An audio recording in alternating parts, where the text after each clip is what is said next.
আপনাকে আমাকে সুফি হইতে হবে, সাধক হইতে হবে। সুফি মানে ওই ব্যক্তি যে জানে একটা পাপ কাম করে না, এবার হইছে সুফি। সাহা সুফি লেখলে কাম হইতো না, সাহা সুফির কামও করে লব, কথা কোন ঠিক কিনা? আমার ভাইরা বাবারা বন্ধুরা, এই জন্য খুব মনোযোগ দেন। হাসরের ময়দানে আল্লাহর কোনো মায়া থাকবে না। জাহান্নামে যে ব্যক্তিরা যাবে সেই ব্যক্তিরা আল্লাহর কোনো মায়া থাকবে না, তাদের দিকে তাকাইবেও না। তারা চিল্লাইতে চিল্লাইতে গলার আড্ডি বের হয়ে যাবে গা, মাথার মস্তক গলে গলে মাটির মধ্যে পড়ে যাবে, পেটের নাড়ি বুড়ি গলে পড়ে যাবে, কোনো কিছুই অবশিষ্ট থাকবে না। উফরে চামড়া বালা থাকবো, কিন্তু ভিতরে জ্বলতে জ্বলতে ফুইরা ছাই হইয়া যাবে। একজন দেখবো আপনারে, আরে লোকটা দেখে কত বালা, তাই মিলে জাহান্নামের আগুনে ফুটতেছে, কিন্তু ভিতরে পুরাটা শরীরে জাহান্নামের আগুনে ফুটতেছে। উপরে চেহারা ধরতো না, ভিতরে ধরবো। এটার ভিতরে যদি একটা ছোটো মুড়ো ঘামাসি হয়, বেতনার ঠেলা থাকতার তখন যারা, আর ভিতরে যদি আগুন ধরে উপায় নাকি হিসাব করে। আমার ভাইরা বাবারা বন্ধুরা, হাসরের বিচারের পরে আল্লাহ হুকুম দিবে, সব মানুষ একত্র করে তিনটা দল করিবে। কয়টা দল? হাসরের বিচারের পরে আল্লাহ হুকুম দিবে, সব মানুষ একত্র করে তিনটা দল করিবে। একটি দলকে হুকুম দিবে, যাও তোমরা সামনে, আরেক দলকে বলবে আল্লাহ যাও তোমরা ডাইনে। অবশেষে আল্লাহ পাকে 3 নম্বর দলটিকে ডাকিয়া বলিবে তোমরা যাও রে বাম দিকে। ওরে এই দলটা দুজকে যাবে রে, মুমিনে বলতে লাগে মনে ডর, পরকালে লইলি না খবর, দুনিয়ার তামে সাই পইরা রে, পরকালে লইলি না খবর। জুরে কইন সুবহানাল্লাহ।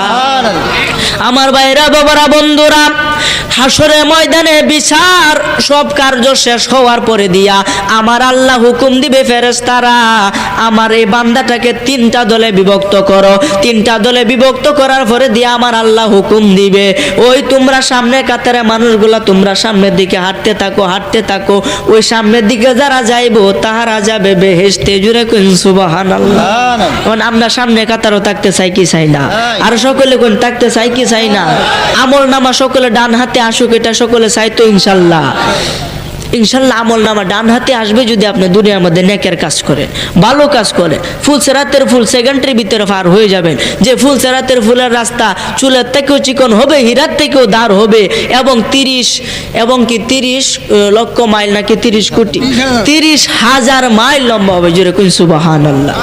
ফুলসেরাতের ফুলের রাস্তা অতি অন্ধকার, 30,000 মাইল লম্বা হবে, শুনো সমাচার। চুলের মতো চিকন হবে, হীরার মতো ধার, পাপীগণ কাটিয়া পড়বে দুজকের মাজার।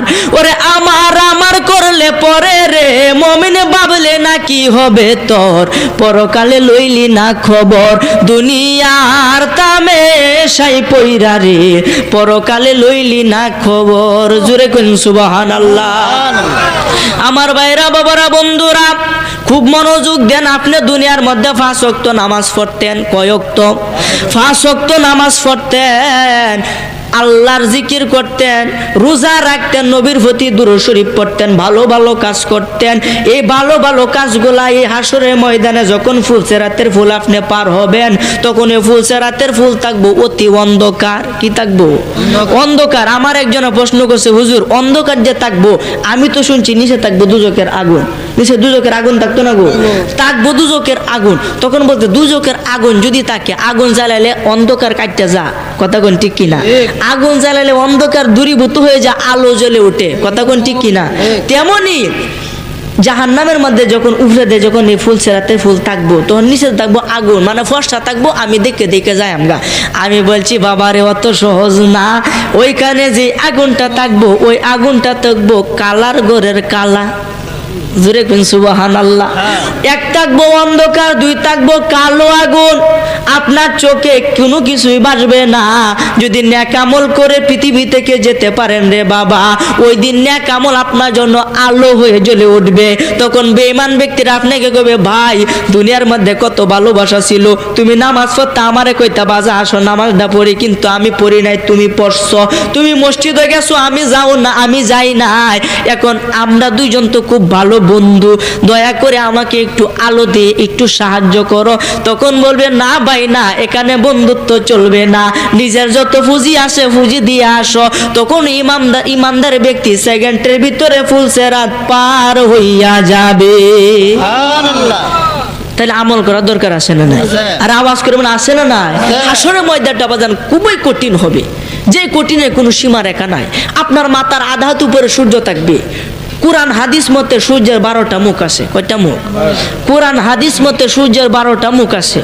এমনকি একটা মুখ দিয়ে পৃথিবীতে আলো দিতেছে, তাও আবার কি 9,30,00,000 মাইল উপরে থেকে। সুবহানাল্লাহ কইতেন না? পৃথিবী থেকে 9,30,00,000 মাইল উপরে আছে, তাও আবার একটার আলো আমরা গরমের সময় সহ্য করতে পারি না, এমনকি রাতেও গরম সহ্য করতে পারি না। কারেন্টের ফ্যান না থাকলে সর্বনাশ, কথা কোন ঠিক কিনা? হাসরে ময়দানে মাথার আধাত উপরে শুধু সূর্য থাকবে, আর একটা মুখ থাকবে না, 12টা মুখ একসাথে আল্লাহ নিজ দিকে ঘুরায় দিবে। তখন পাপীগণের মাথার মগজ গলে গলে নাকে মুখে দিয়ে বাইর হয়ে পড়ে যাবে, পেটের নাড়ি বুড়ি গলে পড়ে যাবে, কোনো কিছুই আপনার অবশিষ্ট থাকবে না, মাটি তামার মতো গরম হয়ে যাবে।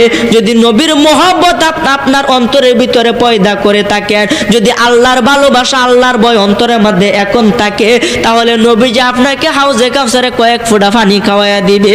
যে পানি খাওয়া দেওয়ার সঙ্গে সঙ্গে যতক্ষণ বিচার হবে, যতক্ষণ আপনি দাঁড়ায় থাকবেন, আপনার কোনো পিপাসা লাগবে না, আপনি আল্লাহ পাকের আরশের ডান পাশে দাঁড়াবে।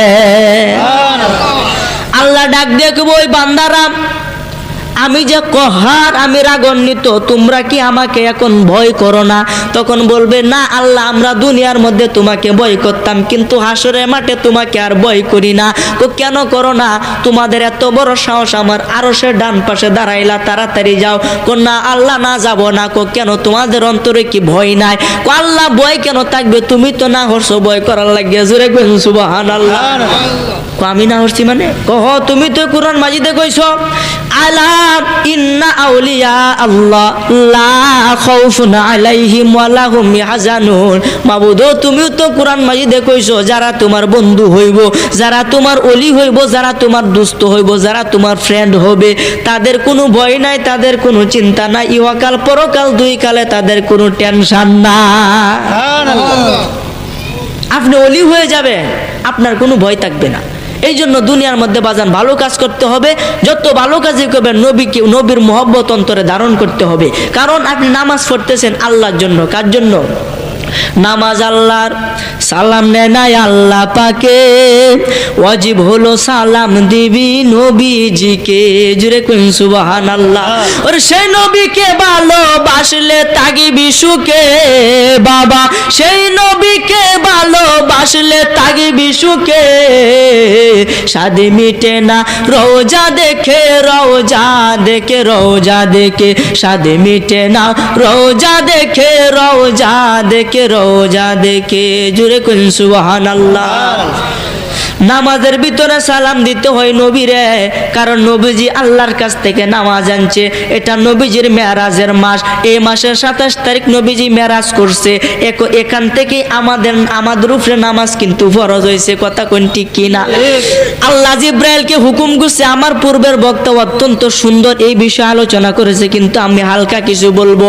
আমার আল্লাহ জিব্রাইল হুকুম করছে, জিব্রাইল যাও যাও যাও, মক্কার মধ্যে যাও, গিয়ে আমার বন্ধু হাবিবকে আমার কাছে নিয়ে আসো, আমি আমার নবীর সাথে প্রেমের খেলা খেলাইব।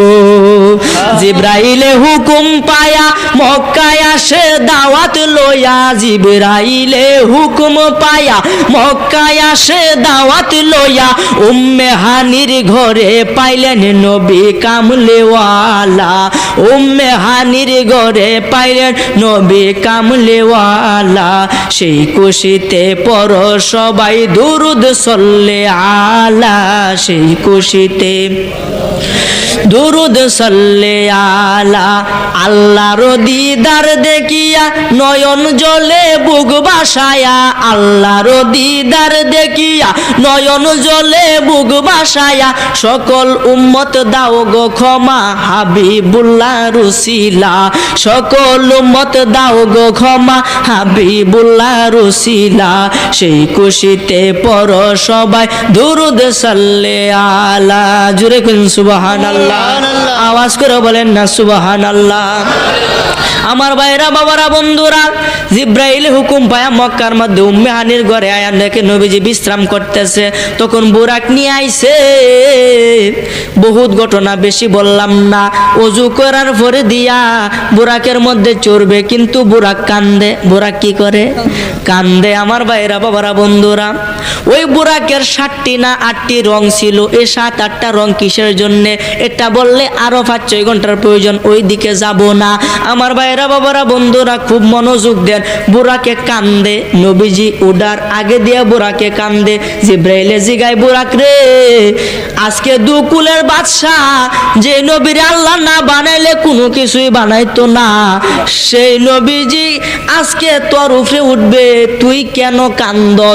জিব্রাইল রে, আমি কান্দি এই কারণে যে আমার মতো একটা সাধারণ বুরাক, হাসরে ময়দানে লক্ষ লক্ষ কোটি কোটি বুরাক থাকবে, কিন্তু আমার মতো একটা সাধারণ বুরাক যে নবীর পাগল, আমি হইলাম নবীর পাগল। হাসরে ময়দানে যদি নবী আমার পিঠে উঠে, তাহলে আমি বুরাক চড়তে রাজি আছি।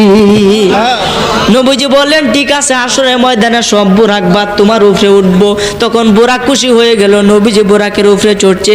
ওখানে উঠতে উঠতে গেছে আল্লাহ পাকের ওই সিদরাতুল মুনতাহা, ওইখানে গিয়া বুরাক আর সামনে যায় না। তখন আর জিব্রাইলও সামনে যায় না। নবীজি জিজ্ঞেস করে, এ জিব্রাইল, তুমি সামনে আগাও না কেন? জিব্রাইলে ডাক দিয়া কই, ইয়া রাসূলুল্লাহ, যদি একটা কদম দেই আল্লাহ পাকের নূরে তাজাল্লিতে আমি ফুইরা সরকার হইয়া যাইব।